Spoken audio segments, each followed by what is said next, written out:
Muchísimas gracias. Con su permiso, presidente. Para poder explicar la importancia que han tenido tanto la reforma de 2020 como la que actualmente se está discutiendo en la Cámara de Diputados para el sistema de pensiones, hay que primero entender el ayer, los sistemas anteriores, porque no hay, como dice el presidente, no hay texto sin contexto. Adelante. ¿Cómo funcionaba el sistema pensionario de 1973 a 1997, antes de la reforma nefasta del 97? Era un sistema solidario donde la pensión estaba en función del salario. Las pensiones estaban a cargo del IMSS. Te podías jubilar a los 60 años y con 10 años de trabajo, es decir, con 500 semanas de cotización. ¿Cuánto recibías? Un trabajador que ganaba 10,000 pesos se jubilaba en promedio con 10,000 pesos, prácticamente el 100% de su salario. Esto hasta el 97. Adelante. En 1995 se presentó una iniciativa por el presidente Ernesto Zedillo Ponce de León el 1 de noviembre de 1995. Es la reforma del 97, aunque se aprobó en el 95, aplicó en el 97. Y aquí podemos ver la votación. A favor, 289 votos del PRI. Esta reforma, adelante, modificó lo siguiente. De entrada se cambió de un sistema solidario a un sistema de cuentas individuales administradas por las AFORES. Número 2, se incrementaron las semanas de cotización de 10 años de trabajo a 25 años de trabajo, es decir, de 500 a 1,250 semanas. Y la pensión ya no era en función del salario, ahora era en función del ahorro de cada uno y una de los trabajadores. En su momento se dijo, vamos a tener los mismos rendimientos, tenemos que modernizarnos y copiarle a otros países del mundo que ya se están yendo por las AFORES, y estos fueron los resultados.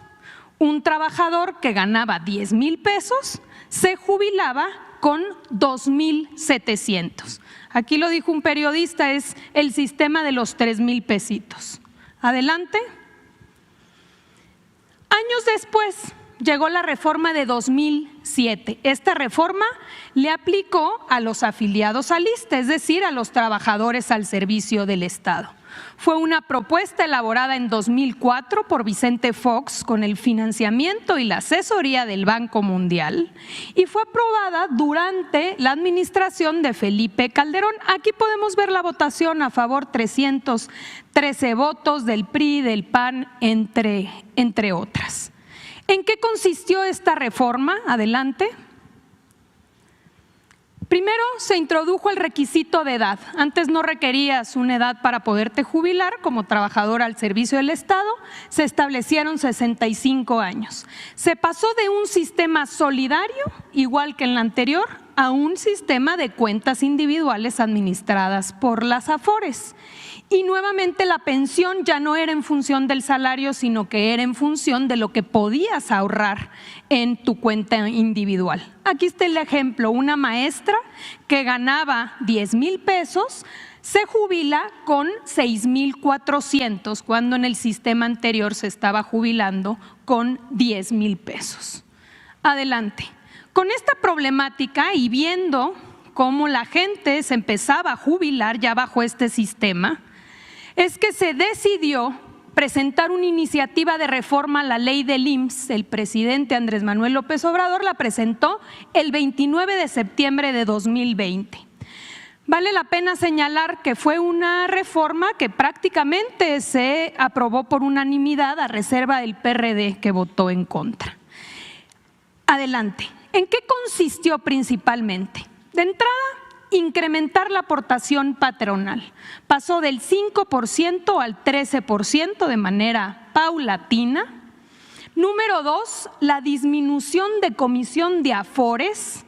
Se hizo un análisis que las AFORES en México estaban cobrando prácticamente el doble que lo que cobraban las AFORES en la región, en otros países. Por tanto, se estableció un promedio de lo que se cobraba en Colombia, en Chile y en Estados Unidos y se estableció un tope.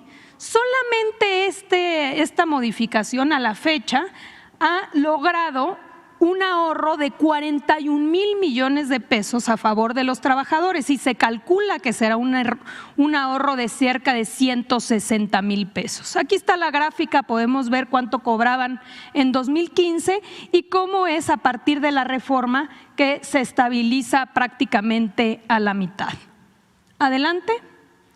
También esta reforma disminuyó las semanas de cotización para jubilarte, de 25 años a 15, es decir, de 1,250 a 750 semanas, porque antes de la reforma solo 1 de cada 4 trabajadores alcanzaba una pensión.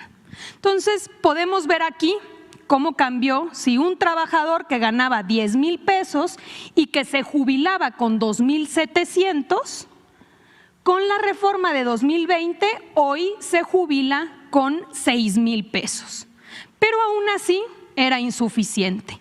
Por eso se decidió presentar esta segunda reforma ahora en 2024, adelante, que impacta tanto a los afiliados al IMSS como al ISSSTE y que consiste principalmente en garantizar que los trabajadores que ganan hasta el salario promedio en el IMSS se jubilen con el 100% de su salario mediante un complemento solidario.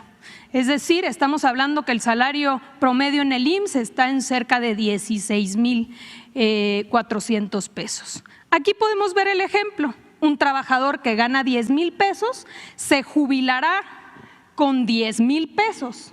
6,000 de su pensión, ya con la reforma del 2020, más 4,000 del complemento solidario. Así garantizamos que regresar al esquema anterior donde los trabajadores se estaban jubilando con el 100% de su salario. Adelante. En resumen, antes del 97, un trabajador que ganaba 10,000 se jubilaba con 10,000. Con la reforma del 97 y del 2007 se empezaron a jubilar con 2,700. Vino la reforma del 2020, jubilación de 6,000. ¿Cuál es la propuesta? Regresar al 100%. Si ganas 10,000 pesos, que te puedas jubilar con 10,000 pesos. Adelante. ¿A quién va dirigida esta reforma? En el caso de los afiliados al IMSS, son aquellos que empezaron a trabajar después del 97 y se pensionen a partir de que entre en vigor la ley. Y en el caso del ISSSTE, a todos aquellos que se encuentren en el régimen de cuentas individuales y que se pensionen posterior a la aprobación de esta ley. ¿Qué quiere decir esto? Adelante. Que estamos hablando de una reforma del futuro. Hoy todavía son muy poquitos los trabajadores que se empiezan a jubilar bajo el régimen del 97 y del 2007. Son personas que empezaron a cotizar ya muy tarde, ya a los 50 años. Aquí podemos ver cómo en 2024 se van a jubilar bajo este régimen 18,000. En el 25, 20,000 personas, 31,000 en el 26, hasta llegar ya a 2050, donde cerca de 3 millones de trabajadores ya iniciarán a jubilarse bajo este esquema que necesita un complemento para poder ser una pensión digna. Adelante. Le pasamos la palabra al secretario de Trabajo para que nos pueda explicar cómo se pretende financiar este fondo. Muy bien, muy buenos días, con su permiso, presidente. Y bien, en seguimiento a la exposición de la Secretaría de Gobernación, recordar que la forma en la cual va a ser financiado justamente este Fondo para las Pensiones del Bienestar tiene varios conceptos que deben ser así contemplados. Por una parte, el 75% de los recursos derivados de las incautaciones por el Instituto para devolverle al pueblo lo robado. De igual manera, también los recursos derivados del proceso de liquidación de la Financiera Nacional para el Desarrollo Rural, la de Desarrollo Agropecuario. También los recursos del 25% de las utilidades netas obtenidas de las entidades paraestatales sectorizadas en la Secretaría de la Defensa Nacional y de la Marina, por citar algunos de ellos: el Aeropuerto Internacional Felipe Ángeles, el Aeropuerto Internacional de Tulum, también el Aeropuerto Internacional de Chetumal, de Palenque, de la empresa mexicana de aviación, del Tren Maya, en el caso de Marina, de Aduanas, del Ferrocarril Interoceánico, de las Islas Marías. De igual manera, otro de los conceptos para el financiamiento de este fondo son los adeudos ante entes públicos frente al SAT y el ISSSTE. Y finalmente, los recursos de las cuentas no reclamadas e inactivas de las AFORES. Aquí mencionar que no está así aplicable este concepto a los trabajadores que se encuentran actualmente con una relación laboral activa, por lo cual las y los trabajadores del país pueden estar tranquilos que sus ahorros en las AFORES son prácticamente intocados. Muchísimas gracias. Gracias. Con su permiso, presidente, buenos días a todas y a todos.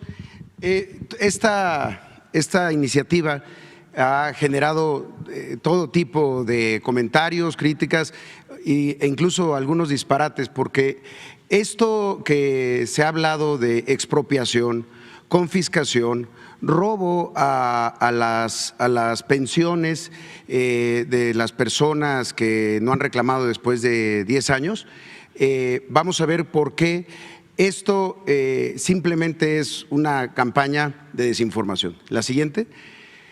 Las cuentas ya son imprescriptibles y eso hay que señalarlo de manera muy clara. La reforma del 2020 estableció que una persona que no reclama por cualquier razón después de 10 años su cuenta, ya no tiene que ir al Poder Judicial para reclamarla, que las AFORES tenían que regresar ese dinero al Seguro Social y el Seguro Social tenerlo justo para que cuando llegara una persona se le pudiera devolver. Y esto ya pasó, eso es importante decirlo, esto ya ocurrió, hay 382 cuentas que fueron reclamadas y que fueron regresadas a sus propietarios. Entonces, la reserva del 2020 justo lo que buscó es que esto, que siempre debió haber sido así, que las cuentas fueran imprescriptibles, incluso hasta la Corte decía que era inconstitucional que las cuentas se perdieran y se quedaran en las AFORES. Si alguien la reclamaba después, aunque hubieran pasado 10 años, se les tenían que regresar. ¿Cómo? Con un mecanismo para que pasaran de la AFORE al IMSS y del IMSS al trabajador. Y la otra es que el mecanismo que se estableció en la reforma del 20 implicaba pues un traspaso importante. La siguiente. Esto es lo que ha ocurrido hasta la fecha, desde el 2020, cuando se hizo la reforma, después en 2021 se hizo la metodología con Hacienda. Este es el número de cuentas no reclamadas que ya se han devuelto al Seguro Social, un total de 259,000 cuentas por un monto de 946 millones de pesos, que ya pasaron de la AFORE al IMSS. Como podemos ver, por ejemplo, Banorte ha devuelto 284 millones de pesos, Azteca, que tiene su propia AFORE, ha devuelto 19.7 millones de pesos, Banamex 187 millones de pesos, Coppel 17.9 millones de pesos. El asunto es que con esta metodología establecida y también con la forma como se ha comportado el propio sistema de ahorro para el retiro, lo que debieron de haber devuelto ya son 9,360 millones de pesos para el caso de Banorte, 1,847 millones de pesos y no los 19,000 que ha devuelto Azteca, por ejemplo, en este caso. Si pueden volver al anterior.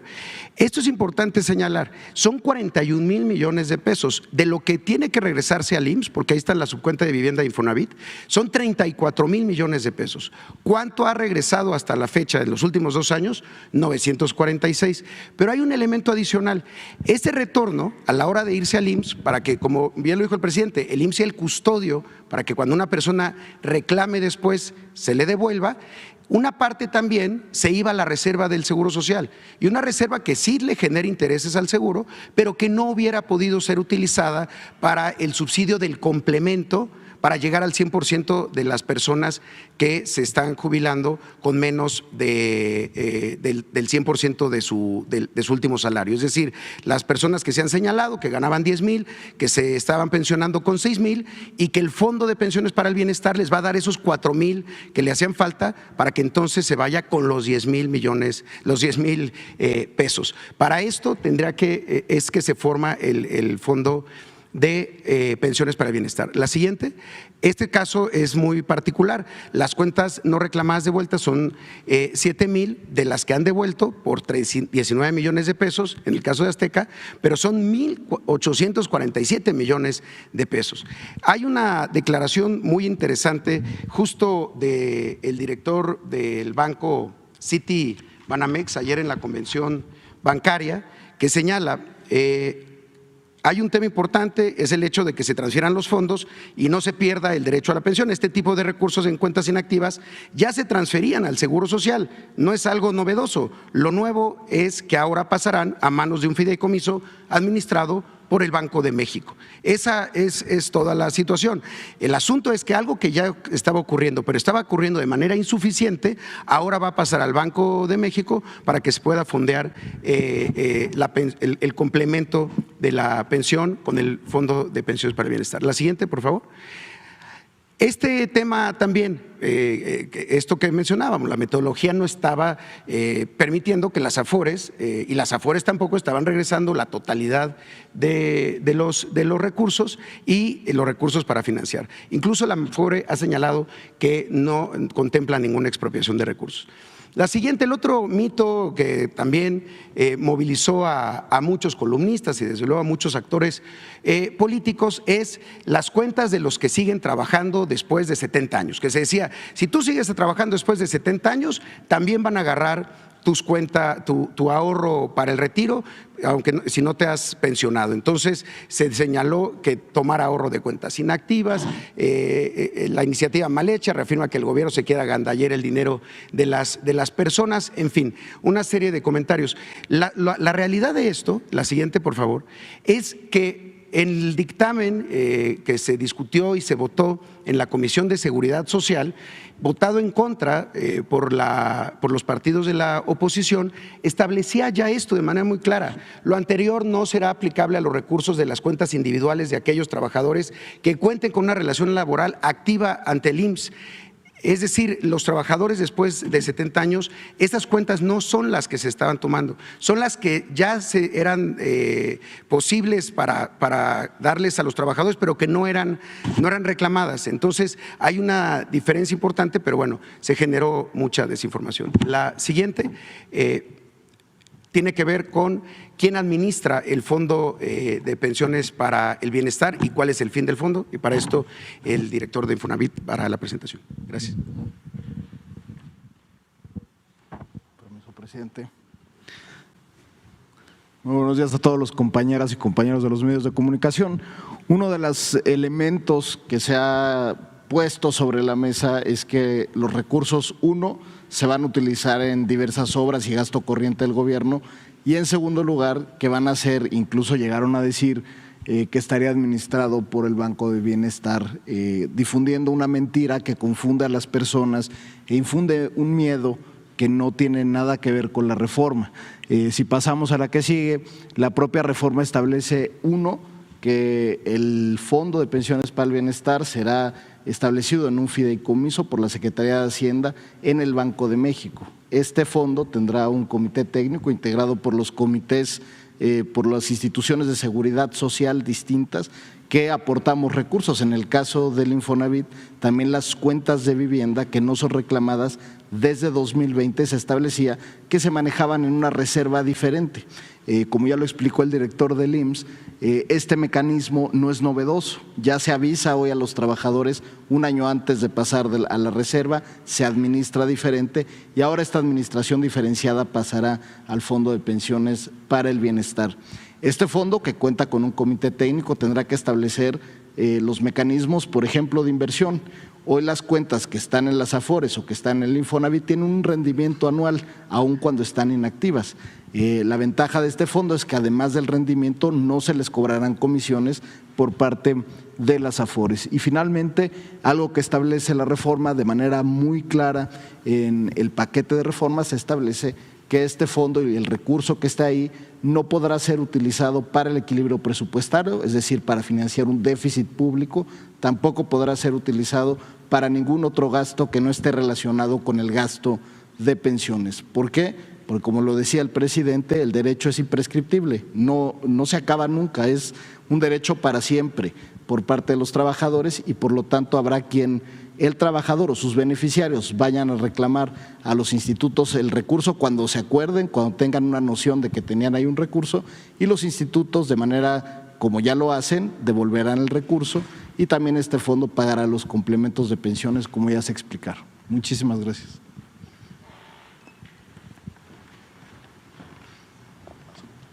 Gracias. Buenos días, con su permiso, señor presidente. Para contextualizar, queremos informarles que finalmente las cuentas de los trabajadores están seguras. En la siguiente lámina se informa que el sistema de ahorro para el retiro está compuesto por 74 millones de cuentas que acumulan recursos por más de 6 billones de pesos, de tal suerte que las cuentas inactivas corresponden a menos de medio punto porcentual del activo neto del total del sistema. En la siguiente lámina podrán apreciar que el sistema está compuesto por 10 administradoras. En primer lugar tenemos una administradora pública, que es el pensionista, tenemos una asociación público-privada que es 21 Banorte, que está compuesta por el IMSS y el Banco Banorte, tenemos 4 AFORES que son entidades privadas nacionales, donde encontramos a Profuturo, Inbursa, Azteca y Coppel. También tenemos 3 AFORES de capital predominantemente estadounidense, que son Invercap Principal y Citibanamex, y finalmente tenemos un AFORE de origen colombiano. Como podemos apreciar, tenemos 4 AFORES que tienen activos netos de superiores o cercanos a 1 billón de pesos cada uno, que se encuentran del lado derecho del lado izquierdo de la gráfica, y del lado derecho observamos que tenemos 4 AFORES que concentran el mayor número de cuentas: Coppel con 14 millones, Citibanamex con 10 millones, Azteca con 9.3 millones y Banorte con 8 millones. En la siguiente lámina podemos apreciar que, como ya se señaló, las comisiones han venido disminuyendo de manera muy importante. Desde el inicio de la administración se ha disminuido en un 44% las comisiones, pasando en 2018 de una comisión por saldo promedio de 1.01% de los activos a 0.566%. Aquí es importante señalar que 8 administradoras cobran el límite dado por el promedio entre las comisiones de Chile, Estados Unidos y Colombia de 0.57%, el pensionista, la AFORE pública, cobra la comisión más baja de 0.53% y tenemos otra AFORE en el promedio. Esto representa ya para los trabajadores dinero que ha permanecido en sus cuentas de 41 mil millones de pesos, pero proyectamos que al año 2030 van a permanecer en las cuentas de los trabajadores 166.500 millones de pesos, lo cual desde luego les incrementa su pensión. En la siguiente lámina podemos apreciar cómo incluso con esta disminución de comisiones, las AFORES siguen teniendo beneficios. Por un lado, señalar que hasta 2020 la rentabilidad de las AFORES fue más del doble que la registrada en la banca comercial. Hasta el año 2021 tuvieron ingresos de comisiones por 39 mil millones de pesos y para el año 2023 se tienen ingresos por comisiones de 30 mil millones de pesos. Esto les ha permitido solventar plenamente sus gastos de operación y con base en ello todavía tienen una utilidad neta y bruta. En el caso del año 2021 tenían utilidades de más del 16% y para 2023 se tiene una utilidad moderada del 9.6%. En la lámina siguiente se puede apreciar cómo el beneficio de la reforma en 2020, lo que corresponde al incremento de las aportaciones patronales, se refleja ya plenamente en los recursos que verán los trabajadores en sus cuentas. En el periodo entre 2023 y 2030, los trabajadores recibirán en sus cuentas 1.5 pesos adicionales en sus cuentas, lo cual generará un incremento en los activos y desde luego incrementará sus pensiones. Pueden ver en la gráfica del lado derecho que los activos están proyectados pasar de más de 6 billones de pesos a prácticamente 22 billones de pesos, con lo cual el sistema de ahorro para el retiro acumulará recursos aproximadamente por el 40%. 0.95% del PIB. En la siguiente lámina podemos apreciar y enfatizar que en el Fondo de Bienestar las cuentas están totalmente seguras porque serán administradas por un comité técnico financiero donde confluirán las autoridades financieras como Banjico, la Secretaría de Hacienda, la propia CONSAR, el Infonavit, el ISSSTE y el Seguro Social, desde luego. Como ya lo señalaba, el volumen de los activos que estarán adscritos al Fondo del Bienestar será menor al 0.4% de los activos y el número total de cuentas corresponde al 5.5%. En la siguiente lámina queremos recomendar a los trabajadores que quieran saber dónde está su Afore. En la CONSAR estamos para atenderlos en el 55 13 28 5000 y también pueden conocer el estado de cuenta de su Afore a través de la aplicación Afore Móvil o del portal Afore Web. Lo pueden realizar únicamente proporcionándonos su número del Seguro Social y su CUR. Es cuanto, señor presidente. De pensiones. Decía la Secretaría de Gobernación está dirigida a quienes cotizan después de junio del 97. ¿Qué pasará con quienes cotizan antes, empezaron a cotizar antes del 97? A ver, pues yo creo que debe ser el mismo sistema, ¿no? Sí, es el anterior. A ver, aquí muy rápido nomás. La primera, si me la ponen para… Los que en el 97 es cuando se da la reforma de Zedillo. Incluso, pero antes del 97, pues son la mayoría de los jubilados actuales, ¿no? Los que se han venido pensionando son los que se pensionan a través de pensiones del IMSS, que tenían el sistema solidario. Entonces, realmente la afectación viene a partir del 97 con esta reforma de Zedillo, porque a partir de ahí es cuando ya no es este sistema solidario, ahora te vas a las Afores. Entonces inicias a laborar después del 97 a partir de cuentas individuales administradas por las Afores y como ya nada más te vas a jubilar con tus ahorros, con lo que vas ahorrando en tu cuenta de retiro, aquí están los rendimientos, ¿no? La siguiente, ya, aquí está. Ganabas 10,000, te jubilas con 2,700. Entonces, estos son los que realmente viven la problemática mayor. Son los trabajadores, hoy son poquitos que se han jubilado bajo este esquema, ya se están jubilando un poco mejor, porque después del 97 vino la reforma del 2020, adelante, que como ya aumentó, como ya aumentó la aportación y como se hizo este cambio en el tope de las Afores, adelante, ahora ya no te jubilas con 2,700, ahora te jubilas con 6,000, en el mismo ejemplo de 10,000. ¿El 97 se están jubilando con el 100%?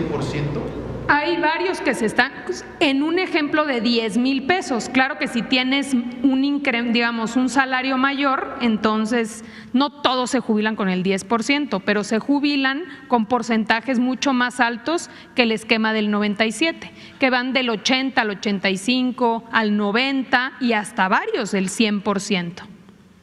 ¿Con qué semanas cotizadas o con qué edad estarían ajustándose a esa jubilación? Con las reglas del 2020, que pasó en la ley ya de 1,250 a 750, con una progresividad hasta llegar a 1,000 semanas en 2030. Estos son actualmente los requisitos para poderte jubilar, porque en el 97 se aumentó a 1,250, 25 años. Entonces, ¿qué es lo que generó? Que muy pocos podían alcanzar una pensión, casi nadie alcanzaba a lograr estas semanas de cotización. Es muy alto, 25 años, porque no es que la gente no trabaje 25 años, es que tiene que cotizar al Seguro Social 25 años, trabajan mucho más, pero como sabemos, pues muchas veces trabajas y luego sales del mercado laboral formal y vuelves a regresar. Entonces, los que alcanzaban este umbral pues eran muy pocos. Por eso se decidió en 2020 que se tenían que bajar los requisitos y eso ha generado que muchas más personas puedan alcanzar una pensión. No olvides suscribirte a mi canal y sígueme en mis redes sociales. Me encuentras como Balbás Academic en Twitter, en Instagram y claro, en YouTube. En Facebook me encuentras como Balbás Academic JC. Si tienes alguna idea de algún tutorial, házmelo saber en los comentarios. Y comparte este video para que llegue a más personas. Y no lo olvides, nos seguimos acompañando en este camino. Gracias.